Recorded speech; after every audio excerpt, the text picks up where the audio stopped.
I don't think the Pakistanis would dare to challenge us again. Well, across are no longer a challenge for us. They were never a challenge.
I have unforgettable memories as far as this is concerned, and I feel always proud of the armed forces, particularly the army, which I was heading at that time.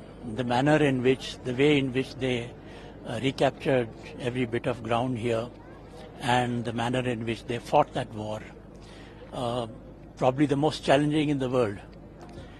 Very proud of them, and today that we have come here, I feel honored, blessed really, to be with the kin of the martyred soldiers, soldiers who died, and also to be with the award winners of Kargil War. So how much has the warfare changed from 1999 to at present? Considerable. There is a transformational change.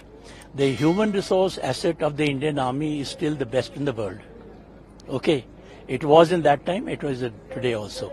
But what has changed major is one, that we have got much better equipment, much better arms, weapons, everything.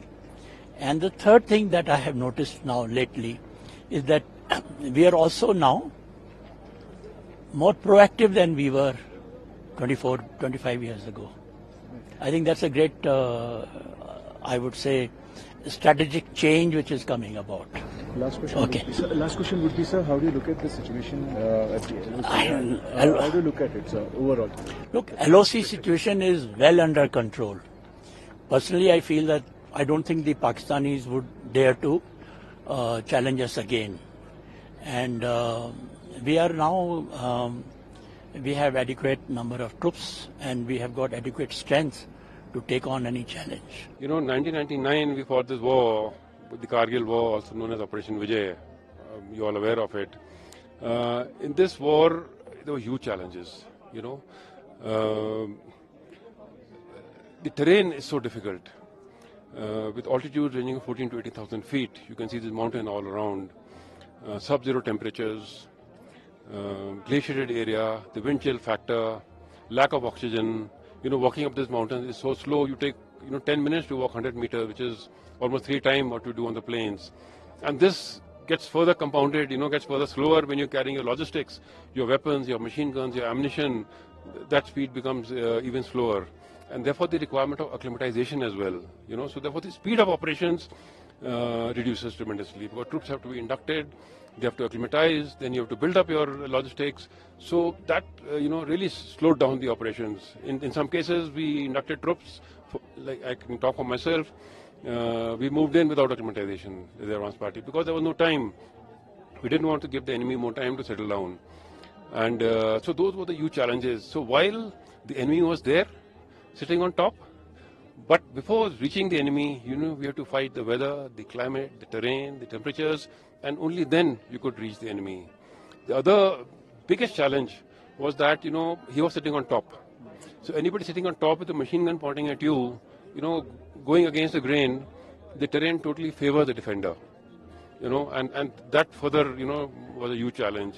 Now in mountains here, especially these kind of mountains, the approaches along which you have to attack are very, very narrow and very, very limited. The approaches are so narrow that troops have to walk in a single file, one after the other. You can't launch attack, extended manner, which you would like to do. But you're walking in a single file, and even on that, if you slip and fall, it's certain death.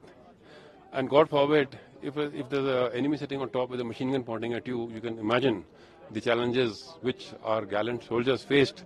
And against all these odds, still we attacked.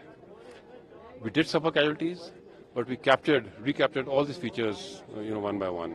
So any memories, anecdotes you want to share during that war, which is etched to your memory and still you remember, like it has just gone by? Yeah, so while there are so many incidents, loss of life, while, when we captured, we had victory, there was periods of elation and joy, but there were many moments of, sadness and deep emotions when we lost soldiers, while we had minimal casualties, but each and every casualty, is a huge loss.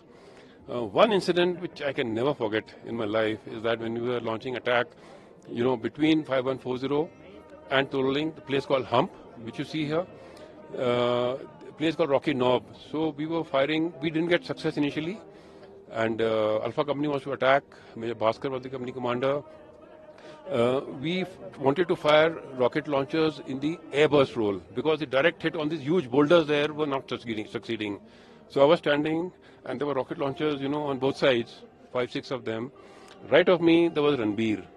He was firing a rocket launcher, airburst. He fired a round and he looked at me and he told me, "Sir, unka sniper hai. And I will take him next." And he told his number 2 to load his rocket launcher again. When he was doing that, I was talking to him and I was telling him, "You change your position." And because he has seen you, you saw him, he's also seen you. Snipers are trained, they were special services group, SSG, like our special forces. But it happened so fast that, he told me, then he put his rocket launcher down, the number 2 loaded, and he stood up again. Standing just 1 feet to my right. And the moment he stood up, I was ready, and Ranbir got a bullet right here, and he fell down right in front of me.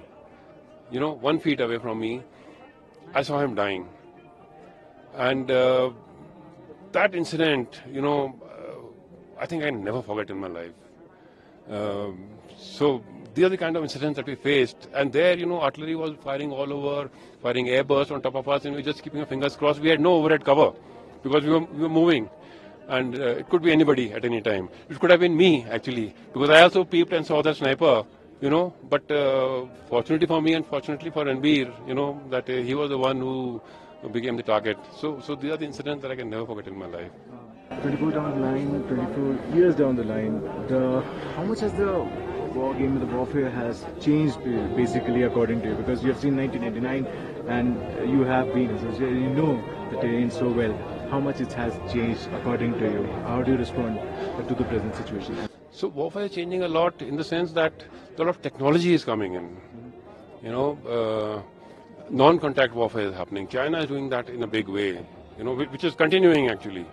So that is one is non-contact warfare with deniability. Nobody knows who is doing what. And then the use of technology is coming up. These are two factors which are changing the way we're going to fight. We're seeing the Ukraine war happening, Armor was being used so much, but the Russians did not succeed.